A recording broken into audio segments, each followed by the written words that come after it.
ठाणे दिनांक 6.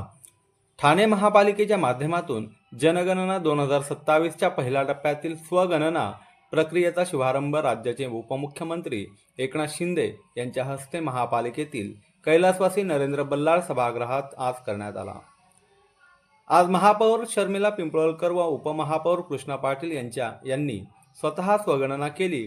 यावेळी त्यांनी जनगणना ही महत्त्वाची असून नागरिकांनी स्वयंस्फूर्तीने QR कोडच्या माध्यमातून स्वगणना करून प्रशासनाला सहकार्य करावे असे आवाहन त्यांनी यावेळी केले।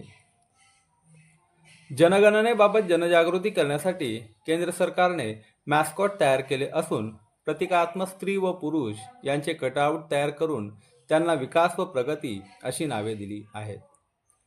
घरोघरी जनगणनेसाठी येणाऱ्या प्रगणकांना नागरिकांनी सहकार्य करून आपली अचूक माहिती द्यावी। ती माहिती गोपनीय ठेवली जाणार असल्याचे आयुक्त सौरभ राव यांनी नमूद केले।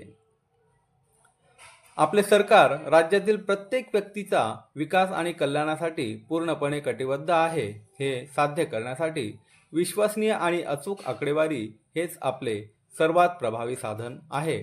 आपणास माहितीच आहे की जनगणना 2027च्या पहिल्या टप्प्यातील स्वगणना दिनांक 15 मे 2026 पर्यंत सक्रिय राहणार आहे।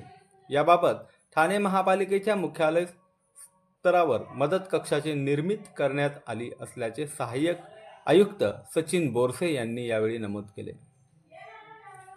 तसेच शहरात विविध ठिकाणी QR कोड लावण्यात आले असून QR कोड स्कॅन केल्यानंतर येणारी सर्व माहिती नागरिकांनी भरून स्वगणना करावी व स्वगणना केल्यानंतर नागरिकांना प्राप्त होणारा क्रमांक हा जनगणनेसाठी घरी येणाऱ्या प्रगणकांना द्यावा असेही श्री बोरस यांनी नमूद केले।